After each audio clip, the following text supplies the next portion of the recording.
Welcome back everybody, saudara semuanya di seluruh Indonesia. Saudara semuanya, gue bilang juga apa? Gue bilang juga apa? Langkah yang sudah dilakukan oleh Bank Sentral Amerika, Gubernur The Fed Jerome Powell, beserta jajarannya, semuanya Presiden Joe Biden menegaskan tegas kepada Gubernur Bank Sentral Amerika, langkah yang dilakukan sekarang itu langkah yang sangat tepat. Langkah yang sangat tepat untuk meriset ulang, untuk mengganti semuanya. Sejak sudah selama ini, yang mulai puncaknya itu sejak awal pandemik sampai dengan sekarang, dunia seperti orang gila. Ekonomi, cara berpikir sudah tidak logis, sudah tidak waras. Ya. Ekonomi sudah kebalik-balik logikanya. Prakteknya sudah di luar logika. Sudah jauh sekali dari logika ekonomi yang sebenarnya, yang normal. Nah, di sini saya memberikan edukasi itu karena saya melihat ini sudah tidak waras ya. Hal ini memang disebabkan karena terlalu banyak uang yang ada di pasar. Uang beredar cukup banyak. Itu sejak Presiden Barack Obama ya, 17 Februari 2009 ya, menggelontorkan stimulus 700 billion US dollar. Pertama kali untuk menggerakkan ekonomi ya. Suku bunga diturunkan. Nah, sejak itu suku bunga tidak pernah tinggi, ya, paling 1,25, 1,5. Suku bunga rendah yang sudah bertahan begini lama, ya, setelah awal 2020 pandemik terjadi, maka suku bunga Amerika diturunin 0 dan 0,25. Maka inilah yang membuat dunia masuk ke dalam kondisi ketidakwarasan ekonomi. Banyak sekali uang. Banyak sekali uang yang ada di venture capital ya, di dunia. Sehingga mereka harus, uang itu bagaimana mereka harus menggandakan. Bagaimana mereka harus mencari investasi terbaik untuk uang itu bisa mereka mendapatkan profit yang besar dengan strategi keluar mereka ya di pasar modal. Venture capital memang berinvestasi di startup ya, perusahaan-perusahaan rintisan yang membutuhkan banyak duit ya, manajemennya sangat sederhana, mereka masuk di situ dan mereka menggelontorkan dana dan strategi keluar mereka adalah nanti di pasar modal ya. Nah, banyak sekali berdiri startup di bidang teknologi yang sebenarnya saking banyaknya sehingga tidak sesuai dengan kebutuhan pasar. Akhirnya tidak ada manfaatnya. Hanya berupa aplikasi-aplikasi yang sebenarnya tidak, tanpa aplikasi seperti itu juga tidak terlalu penting bagi ekonomi yang sekarang ini. Ya, seperti nanti kita lihat aplikasi-aplikasi yang sudah di Indonesia ya, tentang jasa transportasi ya, yang sekarang sudah menjadi unicorn ya, marketplace ya, hal-hal yang sebenarnya tidak terlalu penting ya, tidak terlalu banyak manfaatnya ya, dan banyak sekali muncul dan venture capital itu menanamkan dananya ya. Venture capital itu berinvestasi di perusahaan-perusahaan rintisan yang baru berdiri. Mereka bervaluasi. Nah, inilah logika bisnis, logika ekonomi yang sangat-sangat tidak waras, tidak masuk akal. Ya. Kita contohnya aja yang terjadi di Indonesia. Ya, baru berdiri salah satu startup yang sudah jadi unicorn, yang sudah go public. Padahal berdirinya hanya baru seumur jagung pada tahun 2015. Ya. Modal awalnya cuma miliaran, tapi divaluasi sampai dengan merger dengan salah satu marketplace juga yang sama, berdirinya baru-baru saja, valuasi lebih besar dari suatu perusahaan teknologi yang sudah cukup lama. Sudah puluhan tahun sejak saya masih kecil, perusahaan teknologi plat merah itu sudah ada PT Telkom. Tetapi valuasi dari perusahaan rintisan startup ini sudah luar biasa, melampaui PT Telkom. 145,8 triliun US dollar. Valuasi yang mereka buat-buat sendiri. Ini bisnis yang sudah di luar logika, di luar kewarasan ekonomi. Sudah jauh panggang dari api yang sudah kadang-kadang otak kita udah kebalik-balik kalau melihat itu. Nah, inilah fenomena-fenomena yang terjadi saat ini. Sejak suku bunga rendah, ya sejak 2008, Barack Obama membuat stimulus besar itu. 2009 muncullah token-token Bitcoin, kripto yang tidak ada nilainya sebenarnya, yang tidak ada manfaatnya juga, ya, hanya sebagai token pembayaran, ya. Tetapi narasi yang dibangun itu sungguh luar biasa, sungguh ajaib, ya, seperti mensulap, ya, mensihir orang di seluruh dunia. Yang tadinya harganya cuma 0, tidak ada artinya, bisa menjadi harga tertinggi di tahun 2001. Di bulan November menjadi 68.900,9 US dollar, mendekati 69.000. Bayangkan saja, sesuatu yang tidak berguna ini harganya bisa digoreng, dibuat sampai harganya gila-gilaan, dan muncullah banyak sekali keluarganya, kripto yang lain, dan bermunculan, dan akhirnya itu kebanyakan semua scam project yang menyesatkan semua orang di dunia. Bisnis yang di luar logika ekonomi, yang bisnis tidak waras. Nah, kita kembali lagi ke salah satu startup di Indonesia yang mulai dari 2015 sampai detik ini, ya, tahun demi tahun perusahaannya rugi-rugi melulu. Gara-gara startup itu muncul, ya, akhirnya banyak sekali bisnis-bisnis yang sudah lama bertumbuh, bisnis normal yang konvensional, ya, yang banyak sekali karyawannya, akhirnya pudar, tenggelam, PHK, seperti retail, Matahari, Ramayana dan lain-lain itu, yang banyak sekali membuat lapangan kerja akhirnya pada tenggelam karena strategi bisnis yang mereka lakukan, praktek bisnis yang mereka lakukan adalah praktek bisnis yang di luar logika. Setiap hari mereka bakar duit, mereka memberi diskon besar-besaran, yang secara hitungan ekonomi, prinsip ekonomi ini sudah di luar, yang sudah tidak masuk akal. Diskonnya besar-besaran, akhirnya mereka yang memenangkan pertarungan itu. Orang belanja produk dengan promo yang besar-besaran, memberi diskon untuk menarik, mereka mendapatkan langganan yang besar.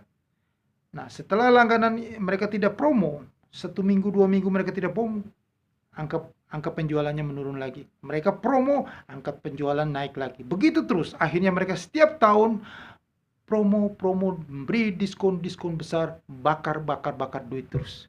Akhirnya 1 tahun laporannya merah, rapotnya merah, rugi melulu. Ya, jadi masalah di sini, perusahaan rugi melulu, tetapi narasi selalu dibangun bahwa ini adalah bisnis masa depan. Ini bisnis yang sangat menguntungkan karena mereka akan menjadi market leader. Semua orang membutuhkan ini. Setelah mereka berdiri banyak sekali, mereka tidak memikirkan bahwa ke depan nanti lebih banyak saingan yang masuk ke dalam lahan mereka, dan mereka hanya bisnis jasa. Mereka menjual jasa, bukan menjual produk. Ya, mereka jasa dibungkus dengan teknologi.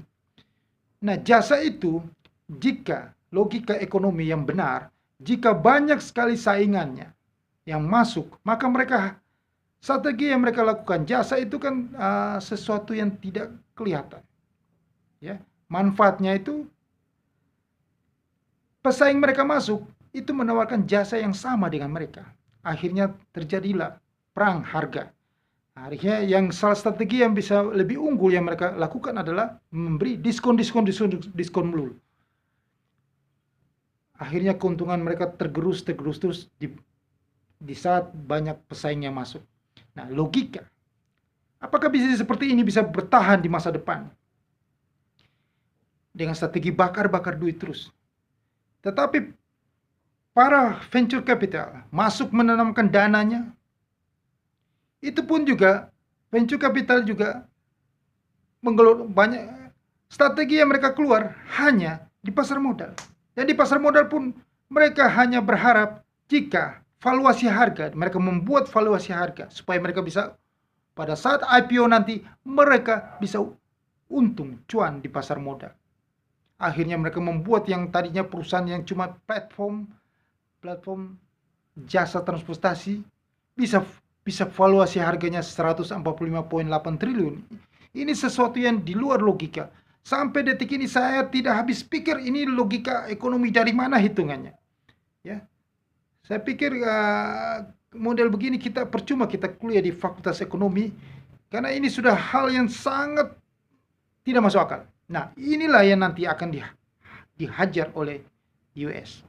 Nah, katanya dari 145,8 triliun itu, 8T-nya itu adalah nilai goodwill-nya. Lu bayangin aja.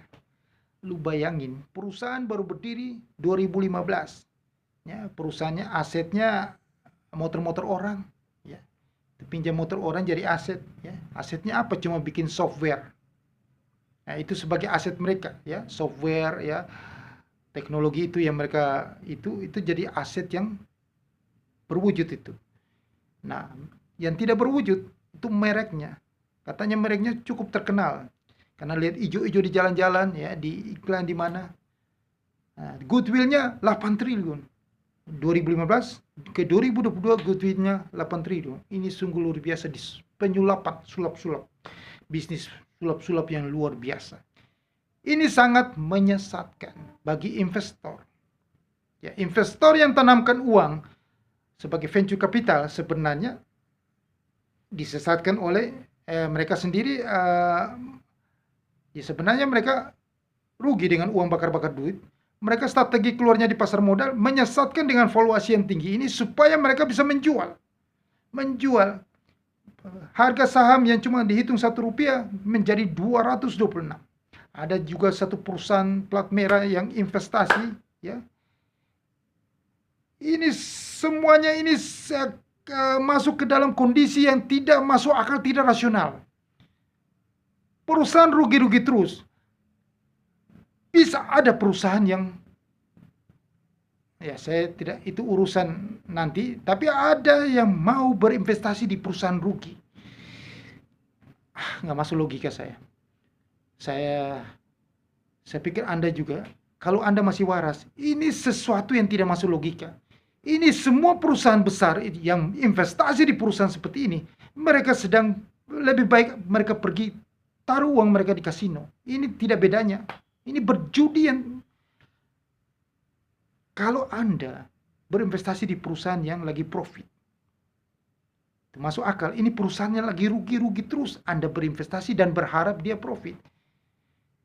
Nah, inilah sesuatu yang tidak masuk akal. Ya. Dan sekarang dibangun lagi narasi sehingga banyak sekali masyarakat, kasihan duit masyarakat. Mereka telah go public dan kasihan sungguh-sungguh kasihan duit masyarakat yang membeli saham perusahaan rugi. Nah, inilah masyarakat. Dan satu lagi yang saya tahu sampai detik ini, bahwa perusahaan go public itu syaratnya harus perusahaan yang profit. Minimal 2 tahun. Itu yang saya tahu, mohon maaf kalau salah. Tapi saya pikir logikanya perusahaan harus profit baru bisa go public. Ini perusahaan rugi melulu go public. Itu berarti menyesatkan banyak orang. Di luar logika akal sehat. Mohon maaf loh. Ya. Nanti akan terjadi penyesatan ke banyak orang. Walaupun mereka memang ada sebagian duit dari dana IPO itu dana masyarakat juga. Ya mereka memang locking supaya mereka menahan harga, jangan turun ke bawah. Satu waktu harga itu juga, dana itu juga habis. Dana bakar-bakar mereka di pasar modal itu habis juga.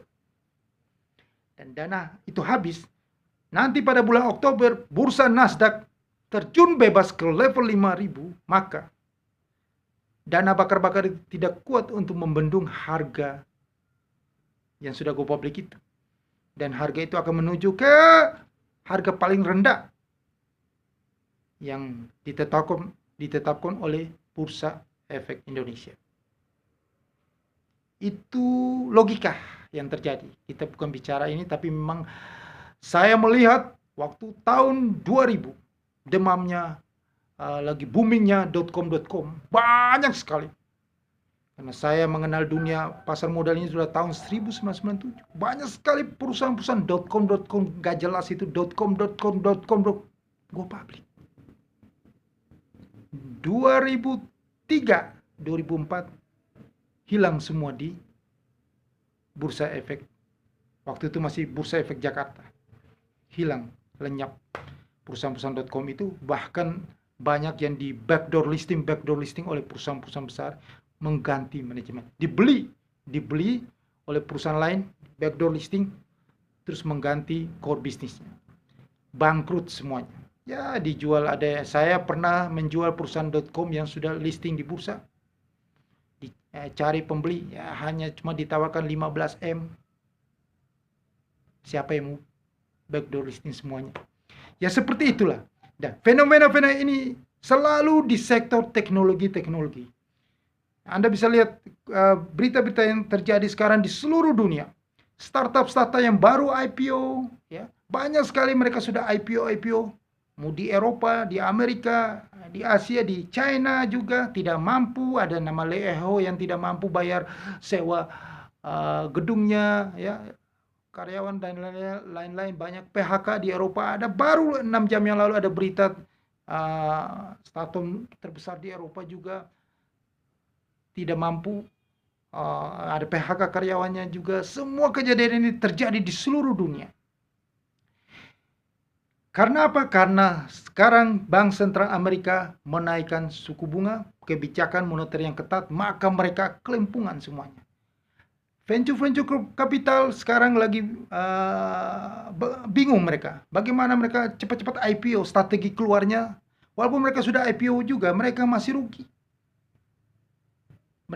Dan ini akan terjadi seperti yang terjadi di Indonesia, akan terjadi di seluruh dunia, dan banyak sekali perusahaan-perusahaan venture capital akan rugi loss banyak pada saat indeks harga saham Nasdaq itu terjun bebas ke level 5.000. Dan kita lihat secara teknikal, kalau Anda itu ngerti, Anda yang sering trading di futures, Anda ngerti bahwa Nasdaq itu sudah buka mulut ke bawah. Candlenya itu sudah, lilinnya itu sudah bakar ke bawah. Jadi 5.000 bulan Oktober yang selalu di konten-konten saya katakan bahwa Nasdaq akan menuju 5.000. Itu pasti tok lagi. Saya sudah ketok palu terus-terus. 5.000 pasti di bulan Oktober. Dan Anda akan melihat bahwa di seluruh dunia terjadi kehancuran besar saham-saham teknologi. Jangan Anda pikir Amazon.com, Meta platform itu akan bertahan. Harganya akan anjlok. Justru kalau bursa saham Nasdaq anjlok banyak, itu blue chip di Nasdaq itu akan dibanting harganya. Termasuk Tesla. Semuanya akan mengalami kesulitan keuangan. Syukur-syukur mereka tidak bangkrut. Dan itu virus itu akan menjalar ke Indonesia. Perusahaan-perusahaan teknologi, startup juga akan mengalami hal yang sama. Dan venture capital yang sudah invest di Indonesia akan mengalami kerugian besar.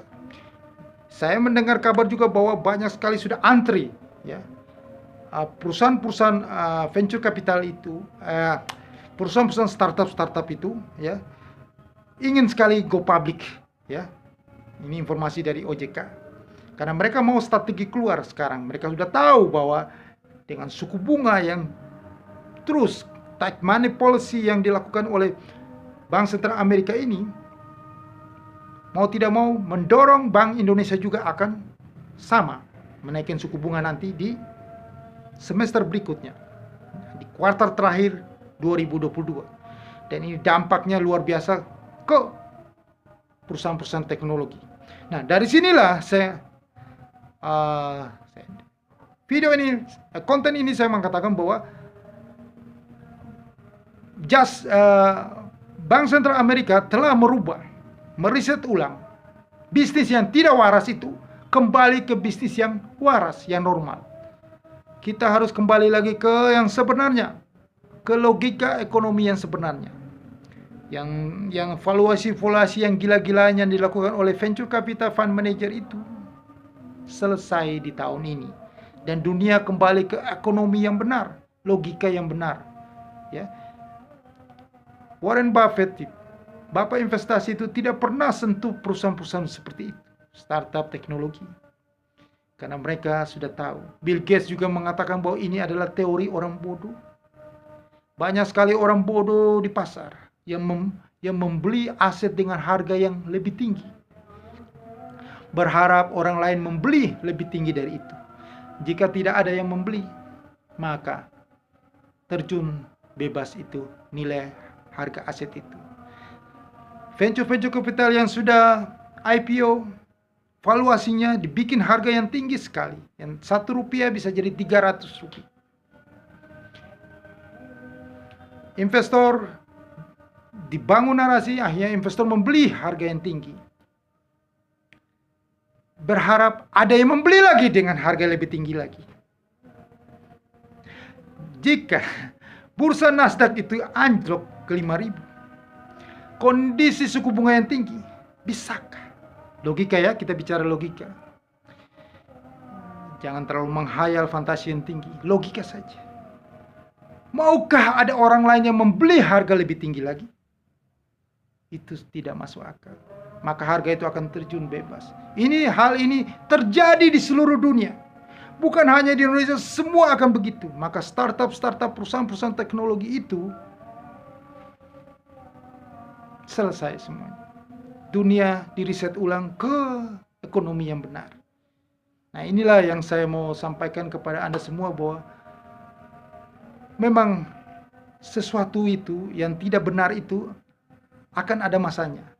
Akan kembali lagi ke teori yang benar, teori ekonomi yang benar, yang masuk logika. Ya. Valuasi yang disulap-sulap itu tidak masuk akal. Akan kembali lagi ke logika yang benar. Bakar-bakar duit terus, rugi bakar-bakar terus, promosi terus, diskon yang gede-gede, itu tidak masuk akal bisnis seperti itu. Nanti akhirnya gali lubang, tutup lubang terus. Bisnis tidak masuk akal, itu akan kembali lagi ke bisnis yang benar.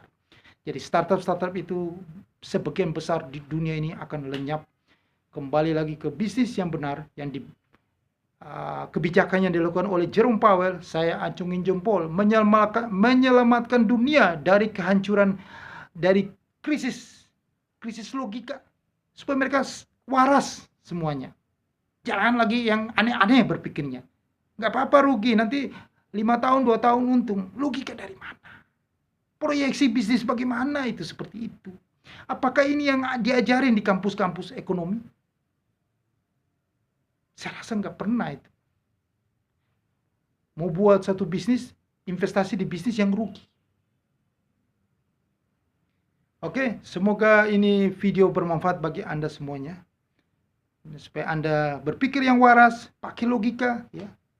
Membeli sesuatu juga pakai logika, ya. Jangan selalu terbangun narasi. Semuanya ini terbangun narasi.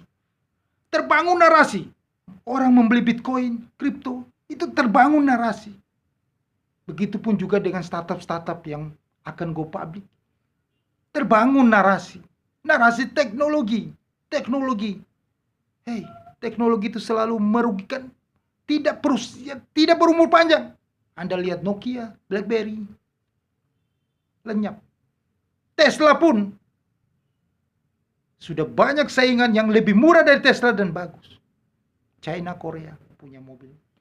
Jadi teknologi itu bisnis yang tidak bisa hadapkan. Warren Buffett dari dulu, dari usia 11 tahun, beli Coca-Cola. Sampai sekarang Coca-Cola masih ada. Itu logika yang benar, ekonomi yang benar. Kembalilah ke bisnis yang benar. Anda usaha pertanian, peternakan, itu Anda menghasilkan produk yang berguna bagi banyak orang. Di saat krisis pangan dunia ini, orang butuh makan, butuh bahan pangan. Anda berbisnis yang benar, logika yang benar. Sukses untuk Anda. Jangan lupa Anda sebarkan konten YouTube yang bermanfaat ini, yang berlogika ini, yang waras ini kepada semua orang. Supaya mereka itu berubah pola pikir menjadi waras. Bermanfaat bagi Anda, Anda diberkati. Subscribe channel YouTube ini. Bagi yang belum, mohon di subscribe dan tekan loncengnya. Sukses untuk Anda.